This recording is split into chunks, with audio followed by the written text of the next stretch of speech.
Bonjour à toutes et bonjour à tous. Aujourd'hui, je reçois quelqu'un qui va nous parler de la rupture amoureuse et qui va nous dire pourquoi il est important de tenir compte, de prendre en compte les symptômes de la rupture amoureuse. Bonjour Orchidia. Bonjour Isabelle.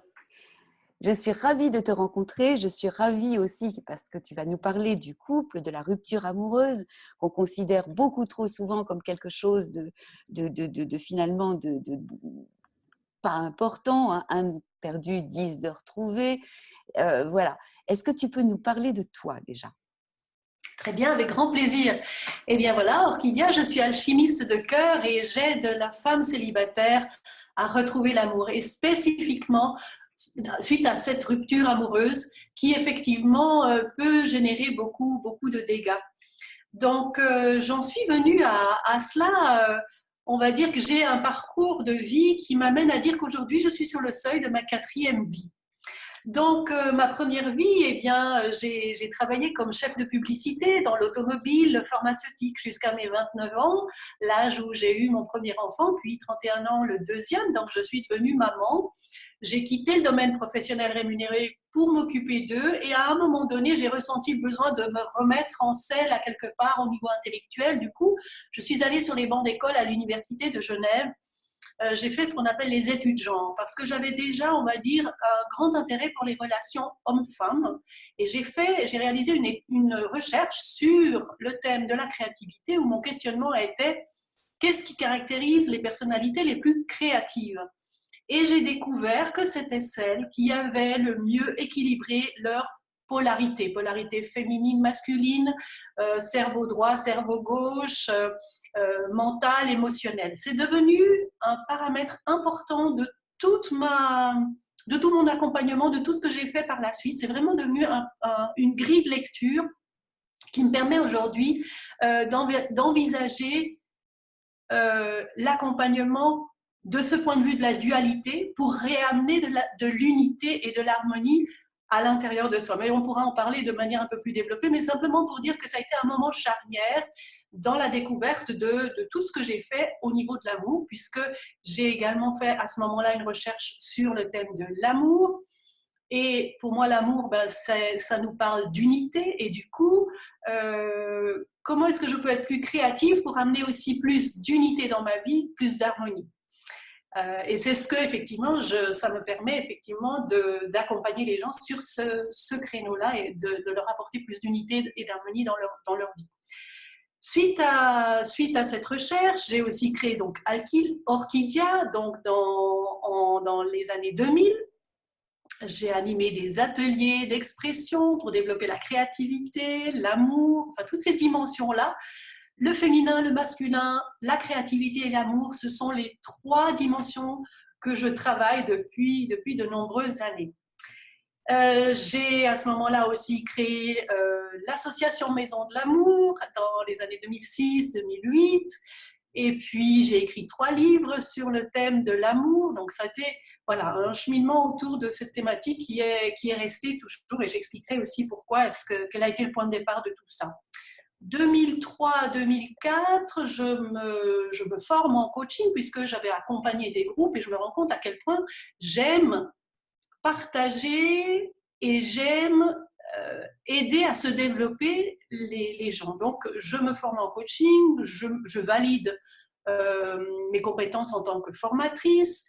Et puis, je me forme aussi en neurocognitivisme, donc je m'intéresse à tout ce qui est territoire du cerveau, quels sont les processus à l'intérieur qui font que l'on prend telle décision, ou pourquoi est-ce qu'on est bloqué à quelque part.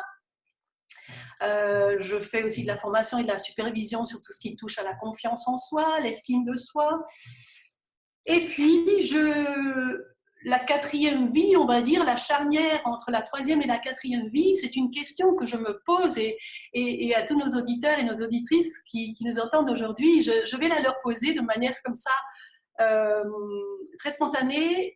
C'est qu'est-ce que tu ferais si tu n'avais rien à faire, s'il n'y avait pas d'enjeu, s'il n'y avait pas d'objectif, s'il n'y avait pas de nécessité de résultat, que ce soit en termes d'excellence ou en termes de profit, en termes financiers. Et à un moment donné, charnière de ma vie, on m'a posé cette question et spontanément, j'ai répondu peindre, danser et chanter. Et c'était un peu comme un cri de mon âme et je me suis dit, OK, alors je mets ça à mon agenda. C'était à peu près en 2004. Du coup, j'ai commencé à peindre. J'ai réalisé 5 expositions de peinture en l'espace de 2 ans. Je me suis inscrite dans une chorale de gospel avec laquelle je continue de chanter et qui me fait vibrer tout l'intérieur. Donc, c'est un vrai bonheur pour moi. Et cette question, pour moi, elle me paraît essentielle parce que ça nous remet, enfin moi en tout cas, c'est comme si ça m'avait remise au diapason de ce qui est important à l'intérieur de moi. Et c'est aussi un message que j'aime transmettre, c'est quand je trouve cet espace de bonheur intérieur, de ce qui fait chanter mon âme, de ce qui me fait vibrer à l'intérieur, eh bien les éléments extérieurs deviennent moins importants, au sens où si les éléments extérieurs sont difficiles, alors il y a moins de drame. Et je pense que c'est important quand on traverse des crises de se replonger à l'intérieur parce qu'à l'intérieur, il y a cette paix, il y a cette joie, il y a cet amour qui sont immuables.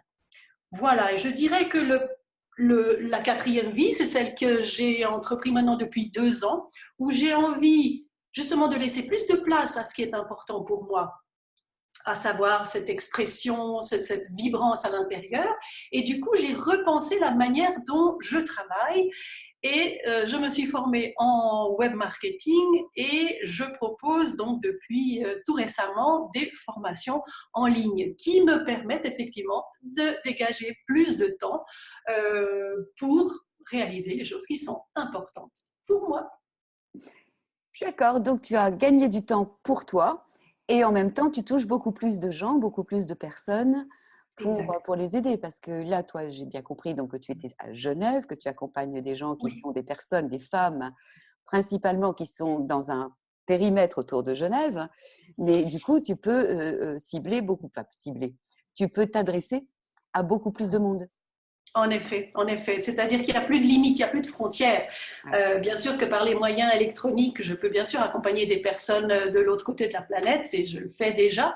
Simplement, c'est qu'avec des formations en ligne, je peux toucher plus de gens au même temps. Mm, mm. Et donc aider plus de gens en même temps. Voilà. J'imagine que sur tes formations, tu fais également des webinaires où tu les suis. C'est pas Oui, uniquement une vidéo que tu jettes en ligne avec 3 PDF. oui, C'est oui, tout quelque à chose de fait. beaucoup plus. Il y a tout un accompagnement autour. Voilà, il y a aussi tout un partage de tout ce que j'ai accumulé en 17 années de recherche et d'accompagnement autour de l'amour que je partage généreusement sur Facebook avec des lives. Donc voilà, c'est un bonheur, effectivement. C'est vraiment une autre manière, je dirais, de diffuser cette richesse, ce don qui est en moi. Et puis, je pense qu'on est tous et toutes porteurs de cette capacité. Et puis, les outils Internet sont fabuleux pour ça. Donc, oui. Oui. En tout cas, tu rayonnes effectivement. Donc, tu as cet alignement qui est totalement évident. Et on va en parler. On va en parler. Donc, tu as réussi enfin, tu l'étais probablement déjà, mais tu as été.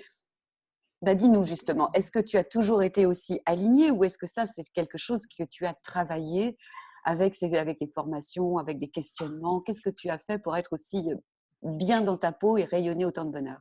Oui. Alors, en effet, je dirais que non, je n'ai pas été toujours alignée et je ne le suis pas non plus 24 heures sur 24. Je me désaligne régulièrement. Simplement, j'ai développé des outils qui me permettent de revenir au diapason. Je dirais que, en fait, et ce qui m'amène aujourd'hui à aussi accompagner la rupture amoureuse, c'est que j'ai connu de nombreuses ruptures et je dirais que la plus douloureuse, ça a été le décès de ma mère lors de son accouchement. En fait, elle est décédée en couche. Et ça, pour moi, ça a été le point de départ de toute cette quête euh, autour de qu'est-ce que c'est que l'amour. Parce que mon premier objet d'amour, finalement, disparaît dès ma naissance. Du coup, euh, il y a eu les séparations, les remariages de mon père. Donc, pendant toute mon enfance, en fait, j'ai vécu beaucoup la solitude, j'ai vécu la culpabilité, j'ai vécu l'abandon, j'ai vécu le rejet. Et j'ai commis une grave erreur, c'est qu'en fait, je me suis mise en mode je ne sens rien.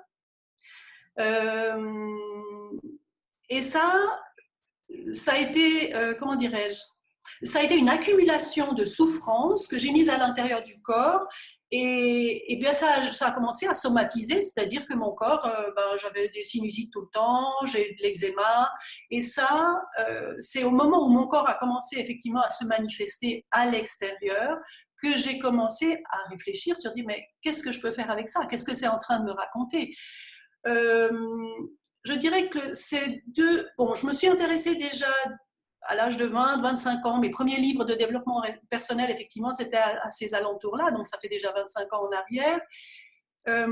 Et en même temps, le pivot de mon développement personnel, où j'ai vraiment suivi beaucoup de formations, ça a été 2003-2004. Et cette recherche, effectivement, de qu'est-ce que je fais moi pour aller mieux quand je vais mal. Voilà.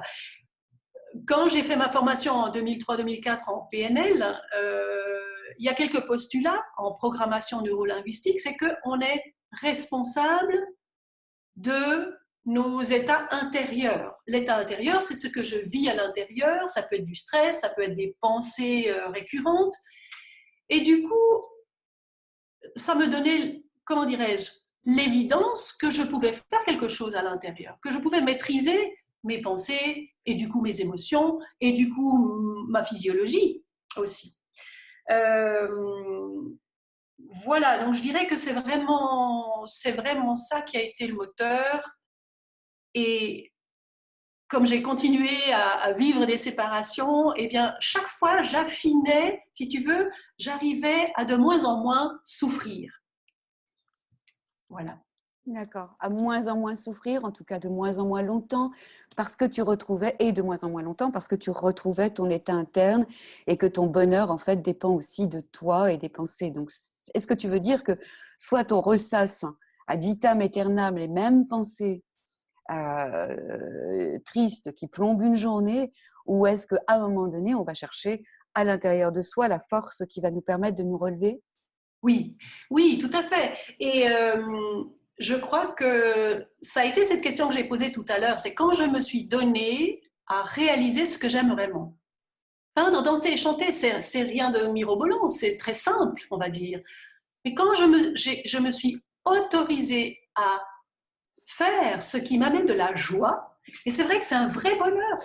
Donc j'ai goûté à cette joie qui ne dépend de personne, on va dire. C'est juste de moi et de faire quelque chose qui me plaît. Pour certains, ce sera lire un livre au coin du feu ou sur le canapé. Pour d'autres, ce sera simplement se connecter avec la nature, marcher dans la nature. Pour d'autres, c'est l'eau, c'est l'élément eau, prendre une douche, aller se baigner ou nager dans la mer ou dans le lac. Donc, c'est d'aller trouver en soi cette petite pépite qui nous reconnecte avec cette joie. Voilà, cette joie enfantine. Moi, je le lis aussi avec cet enfant intérieur. S'autoriser, j'aime bien utiliser ce mot de l'autorisation parce que je vois à quel point souvent on ne s'autorise pas. Oui. Et on ne sait pas que l'on ne s'autorise pas. C'est-à-dire qu'il y a comme une voix extérieure qui dit, ou c'est peut-être une autorité extérieure qui dit « Ah non, je ne peux pas me permettre de faire cela ». D'accord ? Donc, c'est après de mettre de la conscience sur toutes ces pensées à l'intérieur de soi. Donc, c'est de mettre à jour. Mon travail consiste à mettre de la conscience sur les choses. Donc, je le fais pour moi. Et puis ensuite, évidemment, j'ai les outils pour accompagner les gens pour mettre à jour ça. C'est mettre de la conscience sur ce qui est inconscient, sachant que la plupart des gens vivent 80% de nos pensées sont inconscientes. Et en plus, je reviens à ce que tu disais tout à l'heure sur les émotions que tu avais donc enterrées, tu ne t'autorisais plus à avoir ces émotions. Alors ça veut dire qu'on est très très nombreux à faire ça, dire plus jamais ça, je veux plus souffrir. Mais alors, le pendant de la chose, c'est que quand on met un gros coussin comme ça sur ses émotions, on s'autorise plus à ressentir de la peine ou de la peur, enfin de la peine en tout cas, mais on s'autorise plus non plus à ressentir de la joie et du bonheur. On va parler de la rupture amoureuse justement, puisque c'est le sujet qui nous amène à nous parler. Je disais tout à l'heure que la rupture amoureuse est quelque chose que l'on considère comme pas très important. Que la rupture amoureuse, que la souffrance ou la douleur que l'on peut ressentir à ce moment-là, en tout cas pour les autres, c'est quelque chose de totalement dérisoire, en définitive. Un de perdu, 10 de retrouvé, tu vas t'en remettre. Alors qu'on considère la perte de quelqu'un, la mort de quelqu'un comme quelque chose d'évidemment terrible, tragique, et qu'on peut considérer aussi la perte d'un boulot, d'un emploi, comme quelque chose de terrible. Mais la perte de quelqu'un qu'on aime, la séparation, c'est considéré comme quelque chose de dérisoire. Et toi, tu nous dis qu'il faut y prendre garde parce qu'on est dans des symptômes de la dépression et que c'est un deuil. Est-ce que tu peux nous développer ça? Oui, tout à fait. En effet, on minimise trop la rupture amoureuse. Les jeunes sont aussi beaucoup impactés. Effectivement, la dépression peut mener au suicide. Donc, c'est vraiment pour dire que c'est pas à prendre à la légère, effectivement. Et j'ai interviewé récemment le docteur Alain Ferrand. Et il a développé, en fait, lui, il a observé trois facettes de ce que l'on vit lors d'une rupture amoureuse. Parce que l'amour, enfin, ou la relation amoureuse, elle touche trois facettes. Et je trouve particulièrement intéressant. C'est le besoin de sécurité. Le besoin de sécurité, il est déjà quand on est enfant, et donc ça va impacter ce besoin de sécurité. On va perdre nos repères, on va perdre nos amis, on va perdre peut-être des relations avec nos proches, ou les proches de l'autre famille. On va perdre les lieux où on allait. Si par exemple on quitte la maison ou l'appartement, ou si l'autre nous quitte, eh bien on perd des points de repère dans la maison. On perd des moments où l'autre arrive à telle heure. Donc tout ça, ce besoin de sécurité, il est déjà mis à mal. C'est un premier point de repère qui est extrêmement intéressant. Et tout d'un coup, les gestes du quotidien, l'environnement peut tout d'un coup nous devenir hostile à cause de cette perte. Donc ça impacte déjà ce besoin fondamental, on va dire, de sécurité. Puis, il y a les besoins narcissiques. Lorsqu'on est amoureux, lorsqu'on est en relation amoureuse, eh bien, on se voit dans le regard de l'autre. L'autre nous porte un regard aimant, bienveillant, revalorisant, nous dit des paroles valorisantes. Et tout d'un coup, cela s'effondre. On n'a plus ce miroir bienveillant envers nous-mêmes.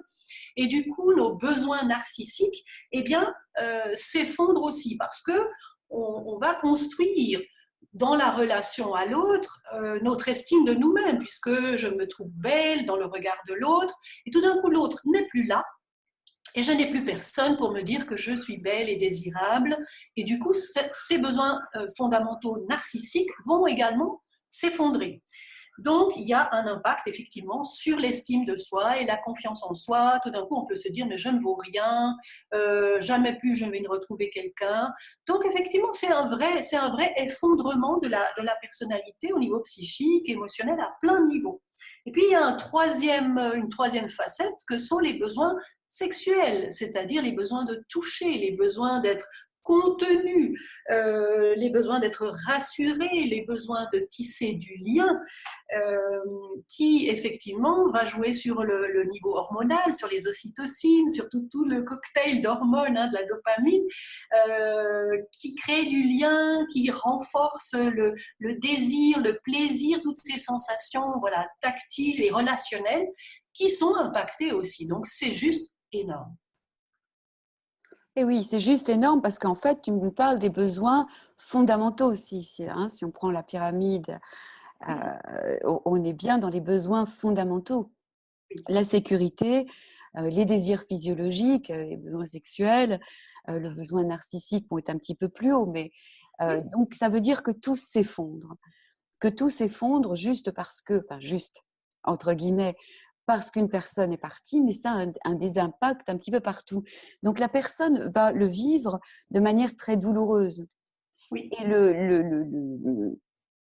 la double peine, en définitive, c'est qu'elle ne sera pas prise au sérieux par son entourage. C'est ça. Oui, parce qu'on n'a pas mis à jour ces informations-là. C'est-à-dire que c'est pas écrit dans les magazines, c'est minimisé. Et puis effectivement, c'est comme si on devait savoir marcher tout seul. Et bien finalement, on se rend compte que dans la relation amoureuse, on reçoit beaucoup. On reçoit beaucoup. Et du coup, quand ce beaucoup n'est plus là, eh bien, on n'a plus rien. Alors évidemment, c'est un petit peu à double tranchant dans le sens où si je deviens dépendante de ces apports extérieurs, alors je vais souffrir bien davantage que si j'ai appris à me construire au niveau psychique, émotionnel et physique moi-même. Alors, c'est une bonne nouvelle à quelque part, c'est-à-dire que l'on peut se réapproprier, c'est-à-dire qu'on peut arrêter de dépendre d'un autre ou d'une relation pour recevoir ça. C'est comme par exemple dans une entreprise, lorsqu'on a des besoins de reconnaissance et qu'on attend que son patron nous dise « t'as bien travaillé aujourd'hui », et qu'il ne le fait pas, du coup, qu'est-ce que je fais? J'apprends à me donner de la reconnaissance. C'est valable dans la relation amoureuse, c'est valable dans la relation amoureuse de soi à soi. Donc, c'est une bonne nouvelle au sens où je peux me réapproprier et je peux me donner ces besoins fondamentaux. Mais ça, il faut l'apprendre à le faire Ça peut-être. s'apprend, Ça mais oui, s'apprend. Ça complètement. s'apprend. Et alors, c'est très curieux que les personnes, on a tous, toutes et tous vécu une rupture amoureuse. Et c'est à quel point ça peut être douloureux, impactant à tous les niveaux. Et pourtant, c'est quelque chose dont on ne tient toujours pas compte quand ça arrive à quelqu'un d'autre. Parce que quand on parle de dépression, tu le disais très justement tout à l'heure, la dépression peut mener au suicide. Et si on ne sait pas, si on n'est pas équipé pour aller chercher le bonheur et la force au fond de soi, soi-même, à ce moment-là, qu'est-ce qui se passe quand tout s'effondre, la personne qu'on aime s'en va, on n'a pas pris conscience, les autres ont l'air de dire que c'est pas très grave, mais nous, à l'intérieur, finalement, on a mal, quoi. Donc, être accompagné, c'est quelque chose dont il ne faut pas avoir honte. Oui, oui, en effet, c'est de voir effectivement, de reconnaître j'ai besoin d'aide, et puis d'aller ensuite chercher ce qui est possible de faire et de trouver la bonne personne. Moi, c'est vrai que je me suis rendu compte à quel point il y avait un réel parallèle avec les travaux d'Elisabeth Kubler-Ross, qui a développé pour la première fois le schéma du deuil, et à quel point le deuil amoureux, on va dire, la séparation, le chagrin d'amour, suit cette même courbe. Cette courbe, elle commence par un état de choc, parce qu'effectivement, on peut tout d'un coup apprendre que l'autre s'en va et on n'a rien vu venir, on entend ça souvent, peut-être que des fois c'est plus long le processus, et souvent on est effectivement sous le choc. Donc il y a ce choc où on ne sait pas trop ce qui nous arrive, il y a de la confusion mentale, on vit toutes sortes de choses, d'émotions étranges. Et puis, suite à ce choc, il y a un phénomène qu'on appelle le déni, c'est-à-dire non, c'est pas possible. Non, non, mais il dit n'importe quoi, ou bien alors la personne va revenir, ou on n'y croit pas. Tout d'un coup, il y a un élément de refus de la réalité. Donc le déni. Ce déni, évidemment, il va nous amener peut-être à perdre du temps et à ne pas, comment dirais-je, à ne pas vraiment voir la réalité en face. Ce mot voir, il est important parce que c'est un des principes en fait de l'accompagnement que je propose dans mon programme Aimer le cœur léger. Le premier, c'est voir. Mais donc voilà, pour dire que le déni, c'est effectivement l'inverse de ce qu'il faudrait faire. Donc le déni. Et après, il y a une courbe qui descend, effectivement. Donc, c'est la tristesse, c'est la colère. Ah oui, non, voilà. Après, c'est le troisième phase, c'est la colère. C'est donc le... Hein? C'est la colère, oui. Oui, oui, c'est ça. Donc, tout d'un coup, on réagit et puis on attaque l'autre ou bien on veut le récupérer. Donc, on se met en mode action et on n'est pas encore responsable de nos actes, hein, mais on va donner la faute à l'autre. Voilà. Donc, il y a une forme d'agression, il y a une forme de colère. Ce qui est très intéressant par rapport au déni et au choc où on est donc sans mouvement. Le déni, c'est un mouvement de retrait. La colère, on va dire, c'est un mouvement d'attaque. Donc, on est déjà dans le mouvement, ce qui est déjà pas mal. Mais après, on va vivre des montagnes russes émotionnelles jusqu'effectivement, si ça dure, hein, ça peut nous amener vers la dépression ou les états de mélancolie qui sont délétères, qui sont pas bons pour la santé. Les impacts au niveau de ces fameuses montagnes russes émotionnelles, le stress qui est généré par tous ces états. Là, pour le moment, je suis dans la courbe descendante. Après, on verra la courbe qui remonte. Donc, peut générer au niveau physiologique des tensions comme être contrarié, des pincements cœur, des maux de ventre, des contractions musculaires. On peut vivre l'instabilité émotionnelle comme une sorte de... On se sent fragile, hein, prêt à craquer. On a peur de perdre le contrôle aussi. Il y a cet effet aussi, on est un peu comme une girouette, on est toujours en mouvement pour éviter de penser ou de sentir, hein, on n'arrive pas à se poser. Il y a des angoisses, on peut vivre des angoisses, les personnes vont peut-être éviter le silence ou la solitude, parce qu'elles vivent cette solitude, du coup elles ont besoin de s'entourer, elles vont dans les réseaux sociaux, elles sortent, il y a un bruit de fond, peut-être la télévision, la musique, ça a un impact aussi sur le sommeil, donc il peut y avoir des difficultés d'endormissement. Il y a ce besoin éventuellement de devoir parler, donc la personne parle beaucoup, ça la rassure. Hein. Et puis, il peut aussi s'observer des tics, hein, se ronger les ongles ou des mouvements incontrôlés, les yeux qui clignent, des tremblements de paupières ou des pieds et des jambes qui tremblotent. Voilà, cette sensation d'être sur le qui-vive, de tout d'un coup sursauter au moindre bruit, une hypersensibilité au bruit, au mouvement, enfin bref, ou avoir des réactions excessives. Je dirais que ça, c'est un petit peu ce qu'on peut observer. Donc, si on observe ces signaux chez soi-même ou chez une amie, alors il est probable qu'effectivement, il y a des signaux voilà, de stress, en tout cas qui sont visibles. À un moment donné, il y a, quand on a peut-être touché le fond, évidemment, il est préférable de se faire accompagner avant, mais il y a quand même un mouvement de remontée, d'accord? Et ce mouvement de remontée, il va passer par des phases de prise de conscience. Déjà, c'est d'accepter. Donc ça, c'est une phase cruciale. D'accepter la réalité telle qu'elle est, et puis c'est une sorte d'état des lieux. Et c'est de dire, OK, qu'est-ce que je fais avec cette situation? Parce que on est tous en lien avec quelque chose d'extérieur, mais ce qui va nous différencier, c'est qu'est-ce que je fais de ces éléments extérieurs.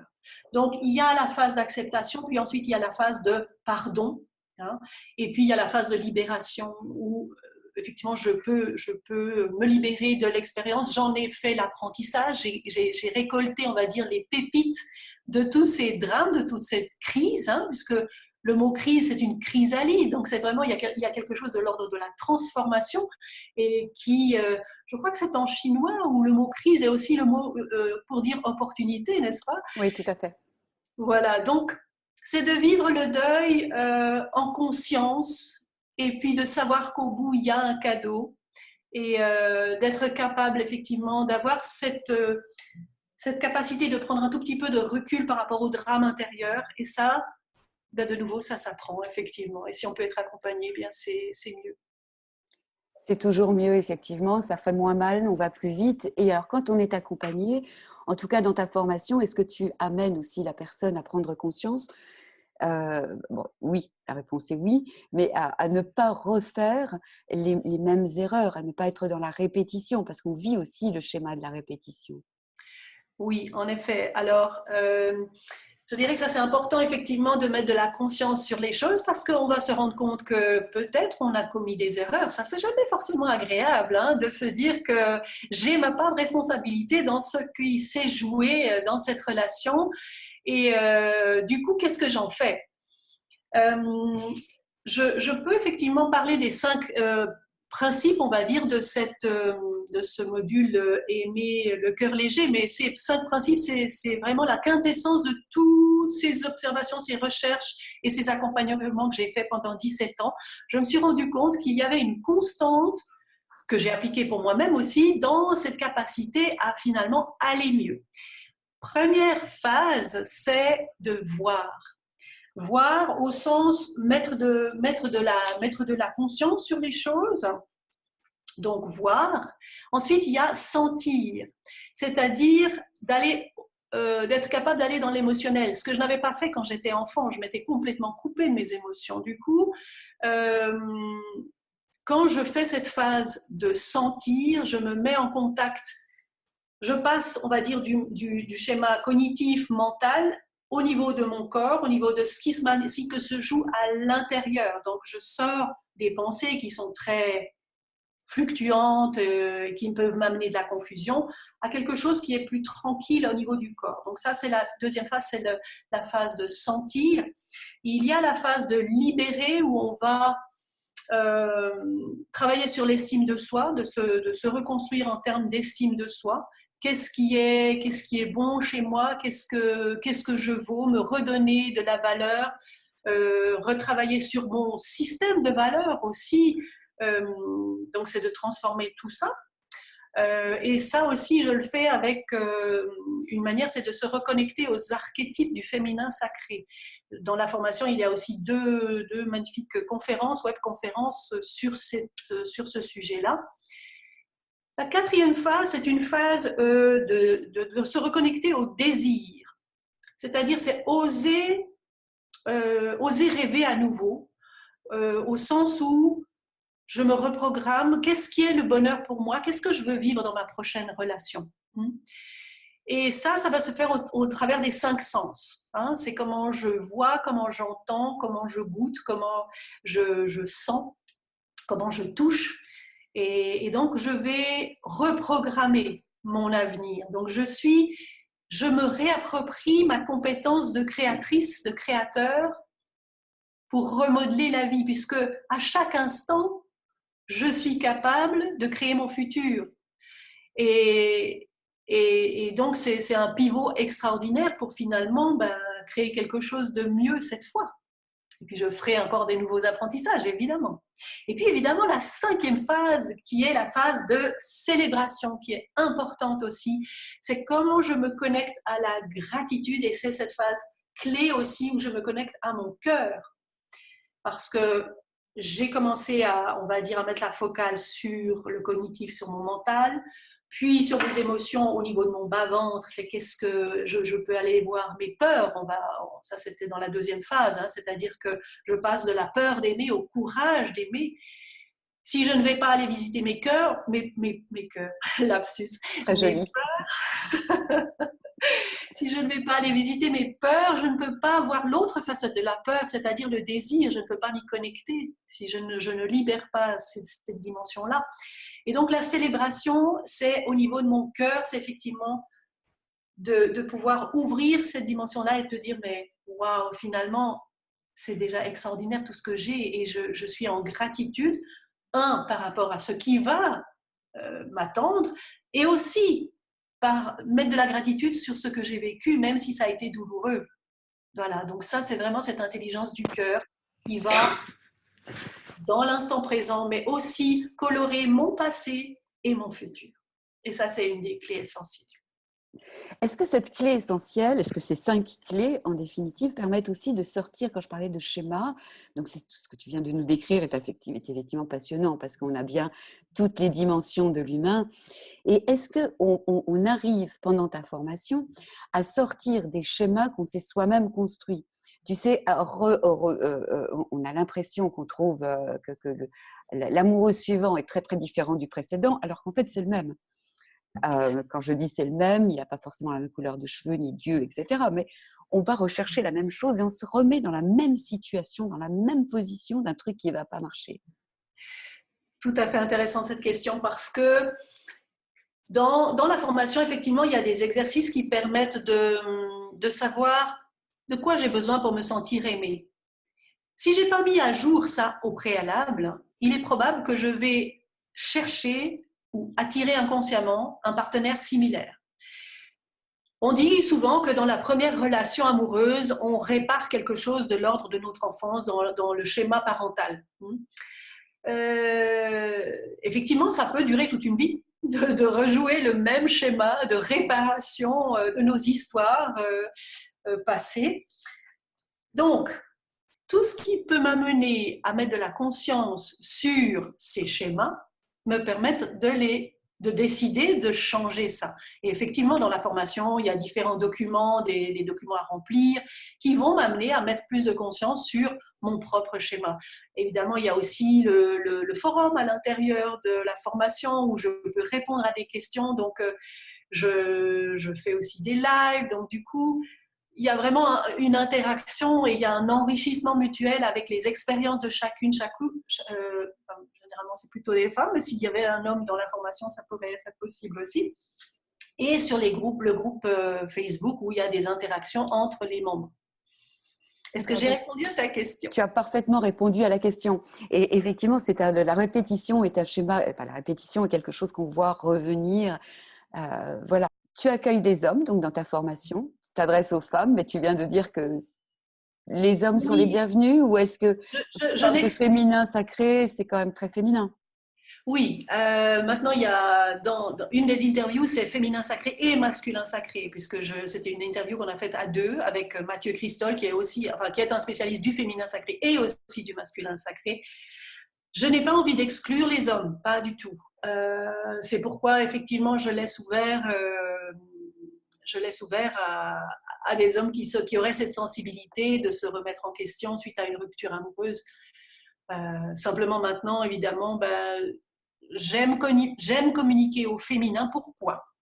Pourquoi j'ai choisi effectivement de communiquer principalement au féminin? Parce que j'ai comment on va dire, je pense que le monde a besoin des valeurs féminines qui sont principalement portées par la femme, et j'ai envie d'aider toutes ces femmes qui aujourd'hui, à cause de ruptures amoureuses, n'arrivent pas à se mettre debout, n'arrivent pas à offrir au monde le don qu'elles ont, parce qu'on a tous et toutes un don, quelque chose qui nous rend unique à offrir au monde. Si je vis le deuil amoureux, si je suis en rupture amoureuse, eh bien, je passe mon temps à me morfondre, à être en basse énergie. Je ne peux pas redevenir la créatrice que je suis. Et c'est pour ça que j'ai à cœur effectivement d'aider 1000 femmes, et peut-être plus, davantage, à ce qu'elles retrouvent à se mettre debout, à ce qu'elles retrouvent cet alignement, à ce qu'elles retrouvent cette joie de vivre, et puis tout d'un coup, elles se disent mais oui, mais moi aussi j'ai quelque chose à offrir au monde. Et bien sûr que pour cela, eh bien, on a aussi besoin des hommes. Les hommes. Donc, messieurs, vous êtes les bienvenus, hein, parce que le chagrin, la rupture amoureuse touche les femmes, mais nous, on en parle plus facilement que les hommes, j'ai l'impression quand même. Alors que les hommes, c'est supposé être des espèces de guerriers très très forts qui ressentent rien et qui n'ont jamais mal nulle part et qui n'ont même pas peur. Donc, vous êtes les bienvenus, les garçons. Et sinon, est-ce que tu pourrais tu peux rappeler le nom du monsieur dont tu viens de parler? Mathieu Christol. Mathieu Christol, d'accord, qui, lui, parle de masculin sacré. Féminin sacré et masculin sacré, et son programme, c'est le couple sacré. Donc, du coup, lui, il a vraiment amené beaucoup de connaissances et de sagesse dans ses programmes sur l'ouverture du cœur. Donc, ça, c'est un petit bijou à découvrir aussi. D'accord, à découvrir donc pendant ta formation déjà. Oui. Eh bien, merci Orchidia pour toutes ces informations et tous ces éclairages. Est-ce que tu aurais une pépite à nous livrer? Alors, par rapport à la rupture amoureuse, je dirais que dès le moment où une personne sent ces signaux de doute, de frustration, de sentiments d'injustice, d'impuissance, d'insécurité par rapport à la rupture, c'est premièrement d'éviter l'isolement. Donc, c'est d'aller retrouver du contact, c'est d'aller se mettre en contact avec des amis bienveillants, évidemment, trouver les bonnes personnes, peut-être se reconnecter avec la famille de nouveau si elle est soutenante, pour autant qu'elle soit soutenante, effectivement, et de prendre du temps pour soi, en fait. Je crois que c'est ça, c'est de ne pas vouloir faire les choses trop vite, ou d'imaginer que ça va être instantané. Non, ça ne va pas être instantané. Prendre ce temps de se poser, ça peut être inconfortable, et en même temps, c'est ce qui va amener à une résilience plus rapide.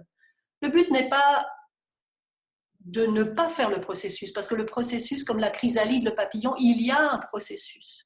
Et on sait que si on essaie d'écarter la chrysalide du papillon, eh ben, il ne va pas se développer complètement. Donc c'est important de faire tout le chemin. Simplement, c'est justement, plutôt que de se distraire, plutôt que d'éviter la douleur, c'est de s'asseoir dans cet inconfort pour amener plus de conscience, c'est-à-dire vraiment de voir. Voilà, je dirais que c'est vraiment la première étape du processus, c'est de voir. Voir, sentir, corporaliser, d'aller se faire du bien si jamais on a besoin de ça, d'aller se questionner peut-être sur cette question que j'ai posée au début, c'est-à-dire qu'est-ce qui me fait du bien, hein, de se faire du bien à ce moment-là, d'être bienveillant avec soi.